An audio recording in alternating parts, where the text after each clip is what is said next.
working for you.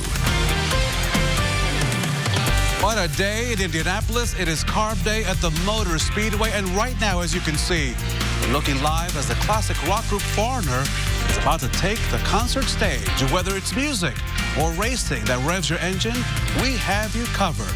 Good evening, I'm Rafael Sanchez. First at 5, Carb Day is now winding down.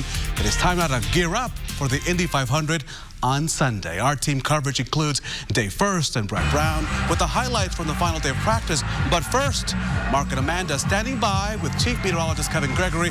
And the big question for this holiday weekend includes that 4-letter word, dare I say, rain. No rain, right, guys? It has been an amazing day for a lot of folks who came out here to Carb Day. And of course, we're at Pagoda Plaza, which is usually packed with people during the day. And you see it now, it's pretty empty from what it was just even an hour ago. A lot of people out here, and a lot of people kind of questioning too if they should come out with the rain we had this morning. But the sunshine came out, and so did all the people. That's right. And those people have migrated to the concerts. We had Kool and the Gang, and we have Foreigner playing right now. So that's where a lot of the people that were here are now. Come on out. Celebrate dry times. Right. Yeah. So we can't stand too close together because we would stick together. Yeah. 86 degrees today, and it's the humidity that grabs your attention. So as we start to look into the rest of Memorial Day weekend, let's give you the big picture. I think it will be dry for the parade in the morning. It will absolutely be warm and muggy. Then as the focus shifts back to the Speedway tomorrow afternoon for Legends Day, autograph sessions, the old-time cars, concerts, thunderstorm chances will begin to increase as we get to the afternoon and the evening. Then the all-important race day. Thunderstorms can't be ruled out. They're more likely in the afternoon, but we may wake up to some rain as well. Like today, that was a good scenario because it squelched activity for hours, and so that can be a positive. We'll have to wait and see all on timing, and Kyle will take us through the hour by hour coming up. All right, thanks, Kevin, for that. And of course, as we were mentioning, that heat, the humidity, and the threat of thunderstorms did not keep people away. It did not keep people out away at all today. Definitely stay with the RTV6 app if you do have questions about that forecast. But everybody came out, they're having a good time, and it's hot. You wouldn't even thought the sun is out. With the amount of people that were here today, it's going to be quite the job for the cleanup crews tonight. Absolutely. We're already seeing all the trash out here, but a lot is happening here. You can hear the music blasting. The concerts are about to get started. Rafael, back to you in the studio. I can hear all the excitement at the track. We'll see you folks in just a few moments. It said St. Francis Vet, so I looked at it. Phone scammers now stealing phone numbers of local businesses to trick you into answering the phone. It's happened to a Navy veteran. Call 6 Investigates' Kara Kenny joins us with how to avoid becoming a victim of this growing scam. Here's how the scam works. It's called neighbor spoofing. You get a phone call. It appears to be coming from a local business like a dry cleaner or an auto shop, but it's not. We'd like to see if you're qualified for this program. Richard Rosado is a 24-year retired Navy veteran. So when he got a phone call that said St. Francis Vet, he thought it was a local business. I looked at it. Instead, the caller tried to get his personal information, posing as credit card consolidation services. And she was very adamant about it. The number Richard saw on his caller ID actually belongs to St. Francis Pet Hospital in Canby. Their business, a victim of scamming spoofers.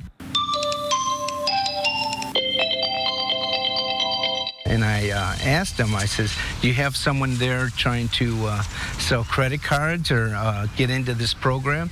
No, I don't know what you're talking about.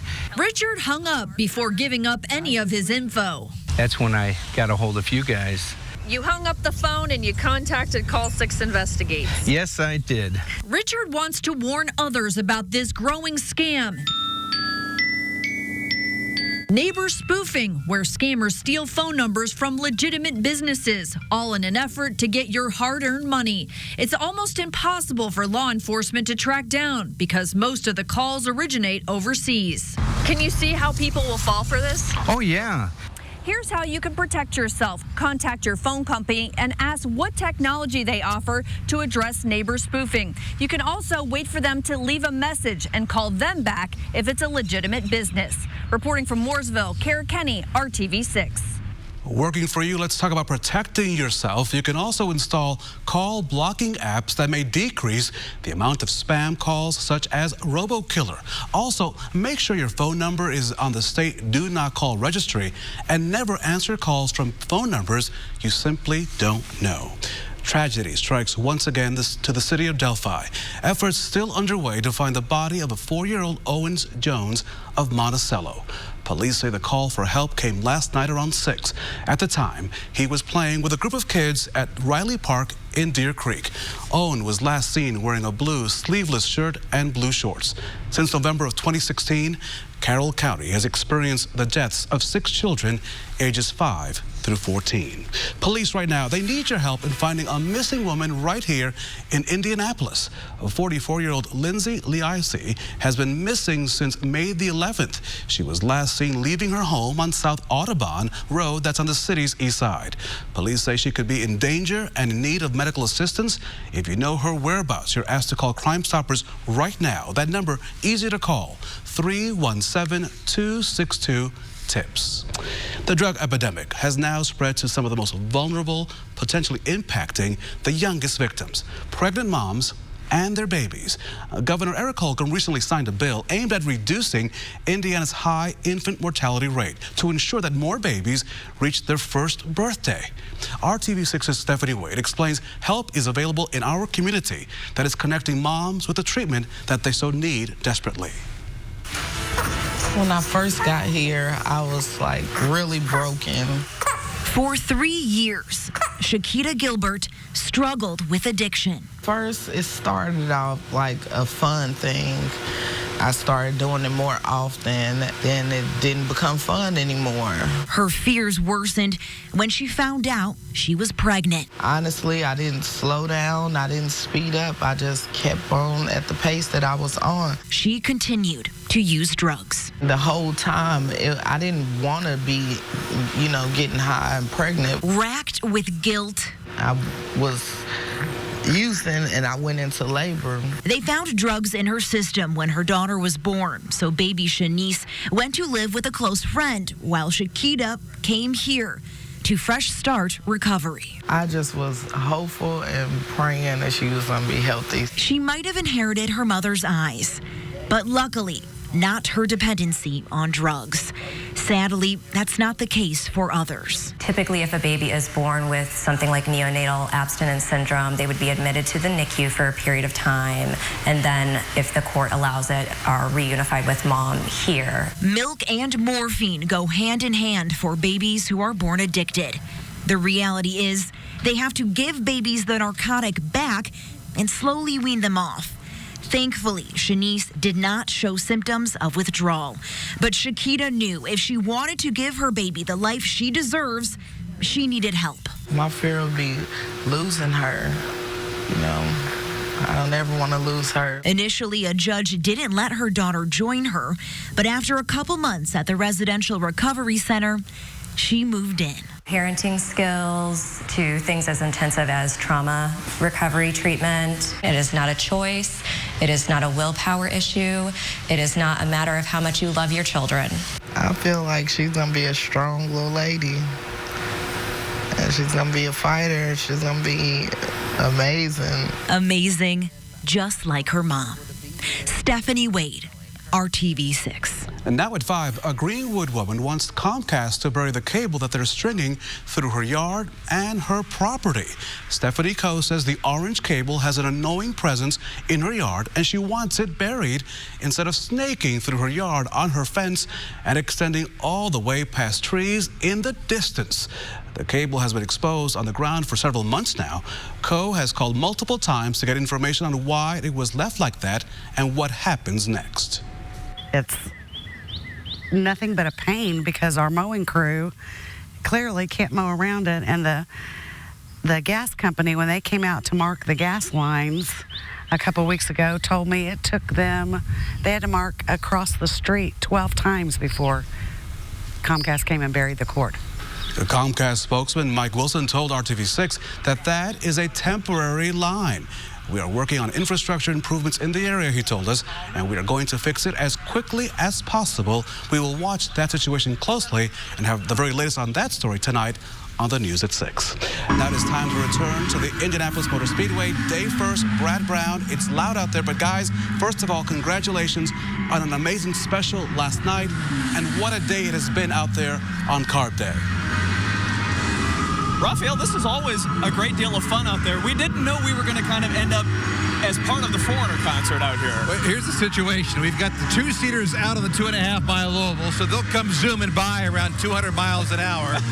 Foreigner is blaring on the world's largest PA system here. Double vision. Am I this loud on the PA system? Like you are moderately appropriate when you talk. I feel like it's 1980. I'm in my bedroom, and there's a Cheryl Teagues poster on the wall. Best show ever. Best show ever. Wow. All right. We're going to show you what happened, though. Oh, there it is. There's the concert. And there's the two-seater. And there goes the two-seater.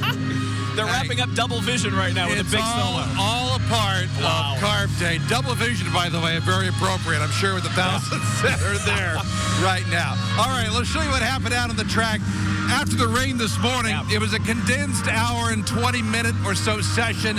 Everyone got out. I mean, this isn't, by the way, like the old school Carb Day where you go out there, maybe run 5 laps, and then throw in the garage. These guys were turning multiple laps trying to figure out exactly what they got for Sunday's race. The field ran a combined 1,700 laps in 80 minutes today. So a lot of teams turning a lot of laps. Pit stop practice, really just trying to kind of fine-tune every little detail before they get to Sunday, because this is it. Strap in and go for the green flag is next. It is an all-out dress rehearsal, and everyone seemed pretty happy.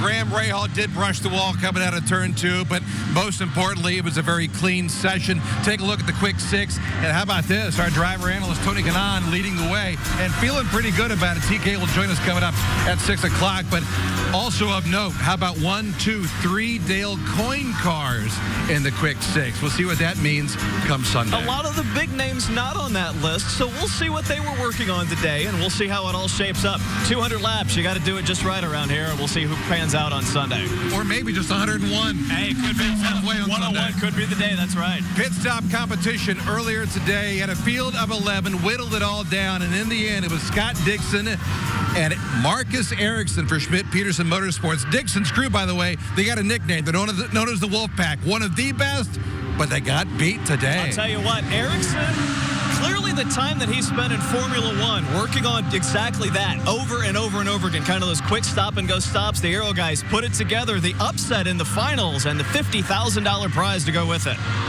I see it all the time. You know, they do great pit stops. We've done it all year, but, you know, the amount of work they put in day and night to get me a good car, you know, and to you know, do a competition like this, which might be fun in games, but it's actually, you know, everyone is out there to win. And to win it, you know, and to see the guys, how happy they are, how much it means to everyone, you know, it's a great way to start the weekend.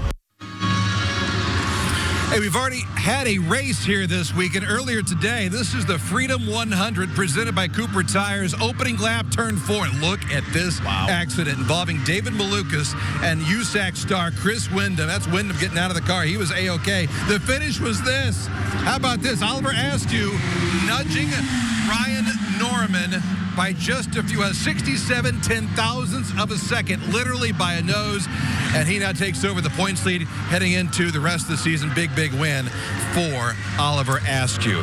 By the way, the 7-car, Marcus Erickson's crew chief, used to work for Roger Penske. He's got that team dialed in. They've won it a couple of times already here in the last couple of years. Erickson had the 3 best times of the day during that, all under 12 seconds. And there's going to be 7, 8, maybe 9 pit stops come Sunday if you run the entire 200-lapper here. So pit stops are oh so crucial here when it comes to the Indianapolis 500. Could be make or break when we get down to that last stop of the day. Could be that crew on the guns and on the jacks and on the fuel line that makes it happen to get it to the finish line for the guy that's going to take the checkered flag. It's like 1982. But still, the Cheryl Teagues poster's in the corner in my bedroom. That'll do it for now. Tony Kanaan will join us at 6 o'clock. Brad Brown, I'm Dave First. There goes another 2-seater. Back with more after this. Tune up.